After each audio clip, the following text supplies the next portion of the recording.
Hello again, Dr. David McFadden from the Dental Implant Center here in Dallas, Texas.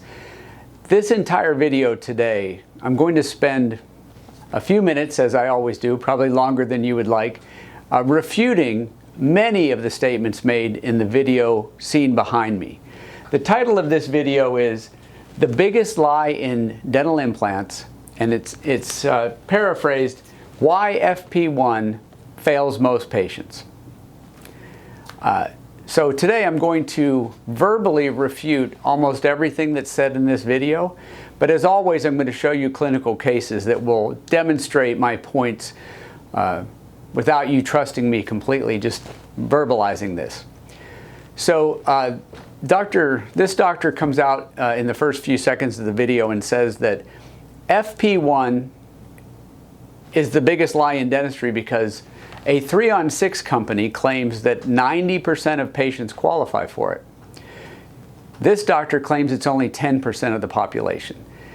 And further, he goes on to say that in order to get a good FP1, and just to review, FP1 is where it's a full mouth implant treatment where you get just the teeth back. No pink, just the teeth back, which is what everybody would want if they were fully educated. So the FP3 prosthesis is the prosthesis that has the pink gums, and it sits on your gums instead of fits into your gums.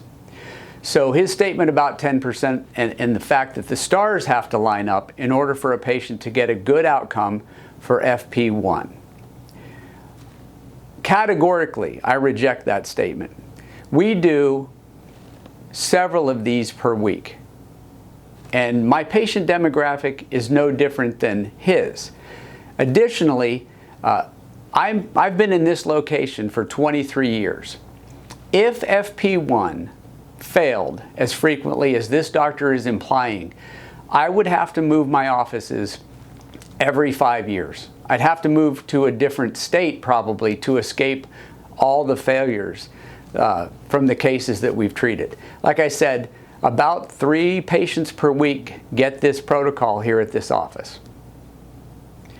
So just again to review, the classification system that Dr. Mish came up with 25, 30 years ago about full mouth implant treatment. FP1 is the category where you get just your teeth back in their normal dimensions. FP2 is very similar. It's for people who have lost a little bit more bone, and you still just get your teeth back, but they may be slightly longer. And that's where some of the definition gets a little fuzzy, because my definition of a normal sized tooth may be different than his or somebody else's, but the point is FP1 and FP2 are very close to the same restoration. It's just a difference in tooth length. And then FP3 is that denture that fits over the implants and sits on your gums instead of goes in your gums. So my point about all this is that we can split hairs about what each prosthesis is called. And if you've listened to or seen some of my earlier videos, I avoided the classification system for many, many years so as not to confuse the viewers. I called everything that I do an implant bridge. That way it didn't have a designation about tooth size or whether it had pink or not, but the fact was the implant bridges fit into the gums. They're screwed onto the implants and they fit into the gums, no matter what designation they have. So they're easily cleaned by the patient. We do not have to remove those prostheses. Even when we do FP3, those don't have to be removed to be cleaned.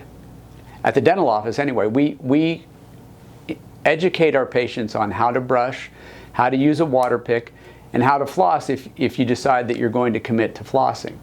But these are very easily cleaned prostheses, and the designation doesn't matter. And that's why for at least 4 years I stuck with implant bridges. So when doctors, like the doctor on this video, when they speak negatively about FP1 or FP2 and try to convince you that FP3 is great, they're basically condemning a procedure that they haven't mastered. It doesn't mean that the procedure isn't possible. It's just they have not mastered it.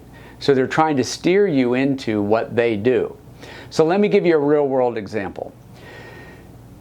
You see an advertisement in the newspaper that there is a new Lexus for sale, but it's at a used car lot. You drive there, you get out, you meet the used car salesman. Turns out that there's 10 Ford Tauruses. They're all 2010 models. They're all Ford Taurus, and they come in different colors. But you told the guy on the phone, and you are now telling him in person that you went there to buy a new Lexus. What do you think the chances are that that used car salesman is going to get on his phone and find the nearest Lexus dealer for you to go look at new Lexus models? Zero, right? For as much time as you'll give him, he will try to convince you that any one of those 10 used Ford Tauruses will be perfect for you. Less expensive, and you can get any color you want. I guess you can get any tooth color you want. You can get any Ford Taurus color you want. But that's what we're talking about here in real life terms, is that what the all-on-4 centers are offering is that used Ford Taurus. But they're trying desperately to convince you that it's just as good as a brand new Lexus. And to take that analogy one step further, many of you out there drive nice vehicles, a Lexus, a BMW, an Audi, higher end Fords or Chevys. You're willing to spend money for value. You perceive that spending more money on your car brings you more value, and that's true. I like nice cars too. But what these all-on-4 centers are trying to convince you is that you're getting the same value for what they do versus what offices like mine does, and that's try to deliver the best possible product. And yes, it's going to cost more. Much like buying a new Lexus versus a Ford Taurus, although I would have to say the differences maybe aren't that great. But don't be misled by these all-on-4 centers. They're selling one model of used vehicle, but trying to convince you that it's a brand new, shiny, high-end luxury sedan. There's so many things to say about this video that I'm critiquing, but in this particular slide, this doctor claims that the stars must align for a person to get a good FP1. More specifically, why FP1 must perfectly align with bone position, implant placement, and smile line. Yes, it's called precision dentistry. Dentistry is all about precision. So yes, what you're paying for is precision, and we are shooting for perfection. That's the way I think you come to the office expecting that. So another thing I'd like to point out about this video is that these three doctors are simply sitting around verbalizing, I guess, collaborating, convincing. I guess the real right word is pontificating. They're pontificating about the differences between these restorations, why some are better than others. But doesn't that seem odd to you? Like, all of my videos, I show you before and afters. In fact, many videos we show you before, during, and after. Nothing to hide. Why do you think it is that these doctors aren't showing you any cases? That, to me, we're all visual, especially when we're watching YouTube videos. We want to see what it is that we're about to buy. We don't want to hear about it. We don't want to read lengthy descriptions or have somebody describe a Rolex watch or any item that you might be considering. You don't want to read about it, you want to see it. Then if you're interested, you'll read about it. But all you're getting here is doctors sitting at a round table pontificating. And the other part that segues into is that showing your work. If you go to any gallery on any all-on-4 website, they will not show you the final outcome with the lips retracted out of the way. They'll show you smile pictures. They might even show you these really pretty professional portrait pictures, but they will not show you the before and afters. And that's something I do in every one of my videos, and every single case on my website has lips retracted before and after outcomes. It's honest. So if you go to this office's gallery, you'll see nothing but before and after smiles. And if they do retract even a little bit, they zoom in so close that you can't see the transition between the prosthesis and the gums. And that's what is the most important part of full mouth implant treatment, is that transition between your teeth and your gums. You don't want a prosthesis that fits over your gums. You want a prosthesis that fits into your gums. So doctors, show us. Don't tell us, show us your results. And then that also segues into a few other things they say. All three of these doctors at one point in this video claim they, like FP1, they would have it in their own mouth. And the main doctor even says, it just might take a little bit more time, but that's what I'd have done in my own mouth. So why don't you offer it to your patients? I mean, it's hard to imagine somebody making a video like this that condemns the treatment style on one hand, but then compliments it and says they'd have it in their own mouth on the other hand. It's just not fair or honest. And so the final thing they talk about, and the two younger guys say, time is money. Yeah, I guess that's an age-old business cliche, but what do you mean by that?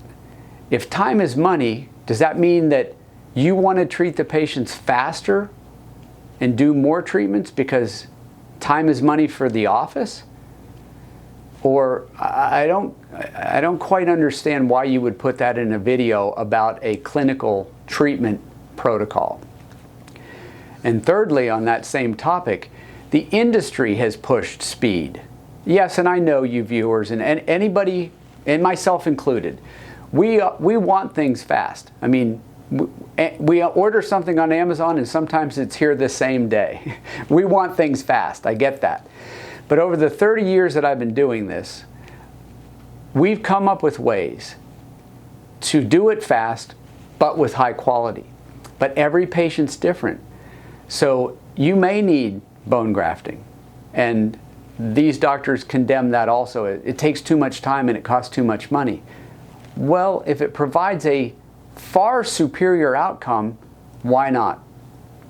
So yes, FP1 does cost more, no question about that. I think I've already said that.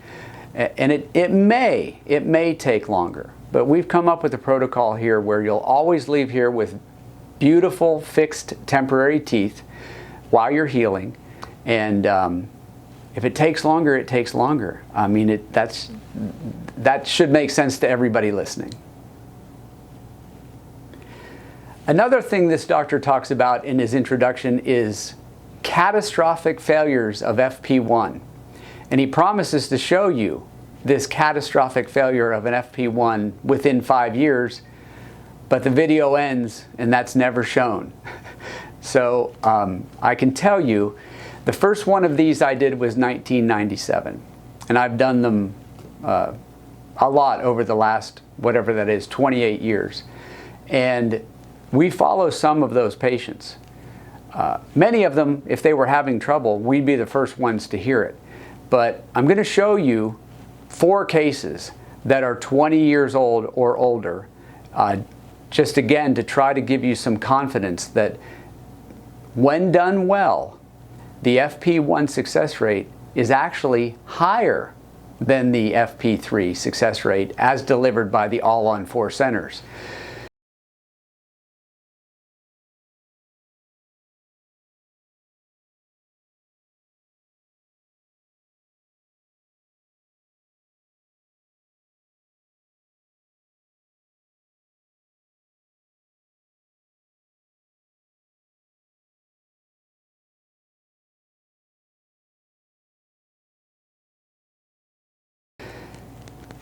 The reason their prosthesis has to wrap over your gums, sit on top of the implants and wrap over your gums, is for future implant or abutment exposure. So in all my videos, we talk about the bone reduction necessary for all-on-4. When they remove your bone, and we're talking about a lot of it, typically between 10 and 16, sometimes even 20 millimeters of your bone per arch, that starts a downward spiral in the bone that it takes years to recover from that. So as that bone is remodeling and the gums are shrinking around the bone that's remodeling, the gums often retreat or recede below the abutment or below the implant. And what happens with all-on-4 is they cover that with a skirt, a pink skirt of zirconia, so that if that does happen, you can't see it. But the problem with that is it creates an uncleansable contour at the tissues. I talk about that. I'll bet I have a dozen videos talking about that. So if you really want to talk about failures, there's varying levels of failure, right? I consider any abutment or any implant that's exposed to be a mild to moderate failure. And on all-on-4, that is so common. That's why they don't want to show you the pictures. The exposed implants are very common. So the workaround is the fact they wrap it so you can never see that. When the implant or the abutment gets exposed, it's exponentially harder to keep clean. And then lastly, I'll just say about that design, as it relates to our car analogy, FP3s, designed the way the all-on-4 centers designed them, cannot be cleaned. So now you bought that Ford Taurus, 15 years old. It might have been a color that you liked, but you find out that you've got rust underneath it. So that food accumulation that you have under an all-on-4, it's would be described as partial failure also, just like getting rust on that Taurus. So don't be misled by these statements. Look at the galleries. Educate yourself on the truth, because most industries are not regulated, and we can't control the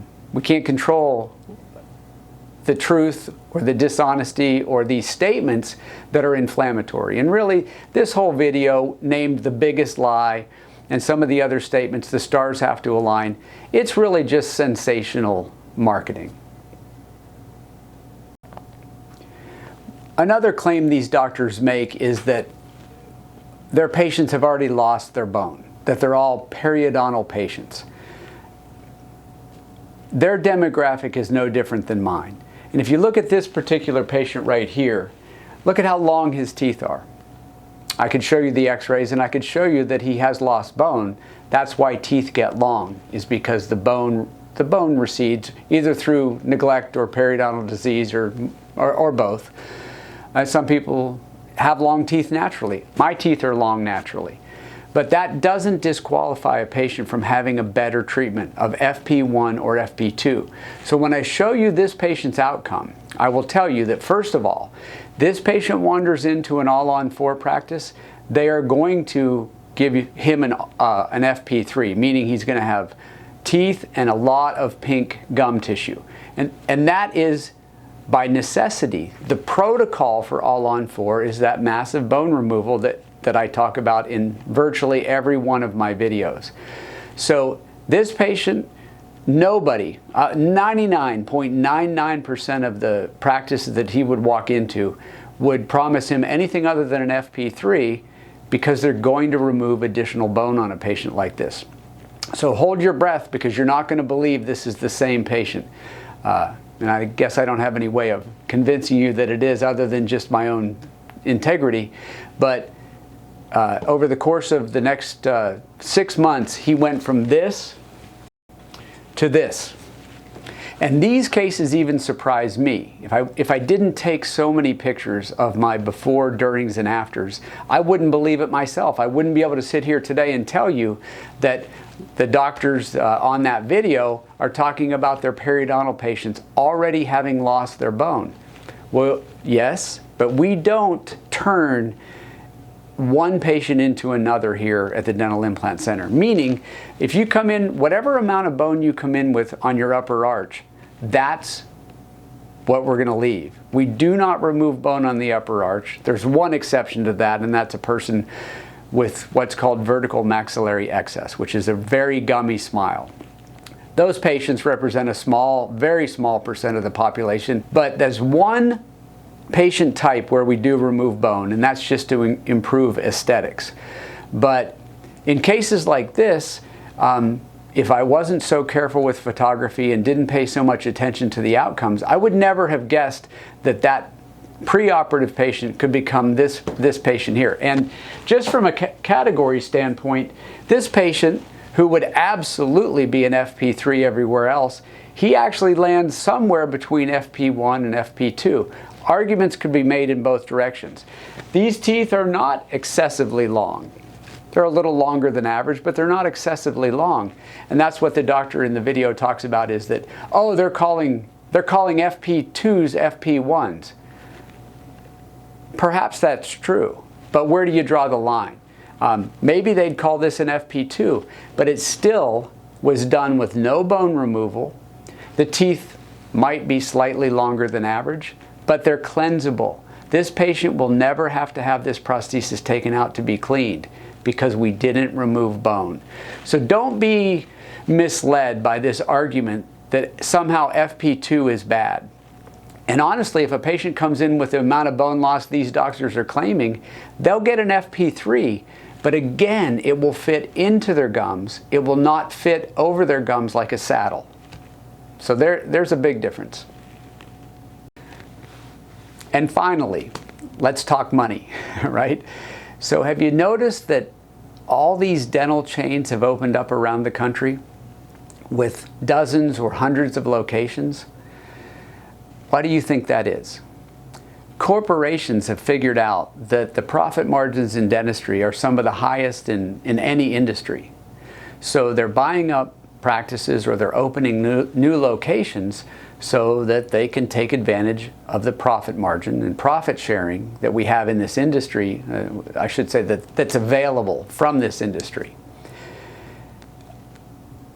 Quality is not a part of that scenario. That business model doesn't involve quality, it simply involves income.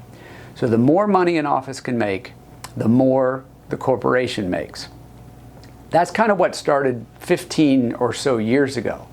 What's happening now is that private equity firms, private equity investors have figured out what corporate America did 15 years ago. They figured out that there's a lot of profit in dentistry and even more profit in implant dentistry. So now the goal for many practitioners is to have as many locations as possible, build up their revenues through selling of treatment. And that's what I mean, they're literally selling, they're in sales more than they are patient treatment. So the more they sell and the more those offices make, the more private equity is willing to pay them for that ownership of that practice. On average, it's about 5 times what we can get by selling to another dentist. So you can imagine the financial incentive of trying to build multiple locations. But to me, I have one location. We have people that fly in from all over the country. We've got people that fly in from out of the country to see us in this one location where I have complete control over quality.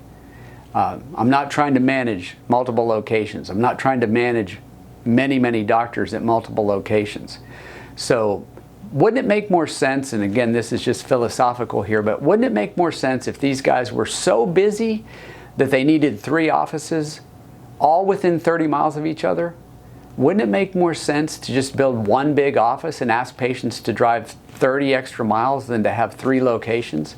It's really chaotic. It doesn't make sense from a business model, except when you factor in this great opportunity where private equity will eventually come in and make you this offer that's at least 5 times the value of your practice. And it's rumored here in Dallas alone, one owner of 3 locations was paid $30 million for his business. And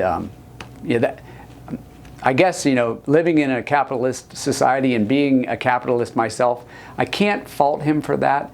But what I what really annoys me is that, you know, patients are treated as opportunities for the practice. They're not treated like I would want to be treated, or like I demand to be treated by my doctors or the people that I go to from a business standpoint.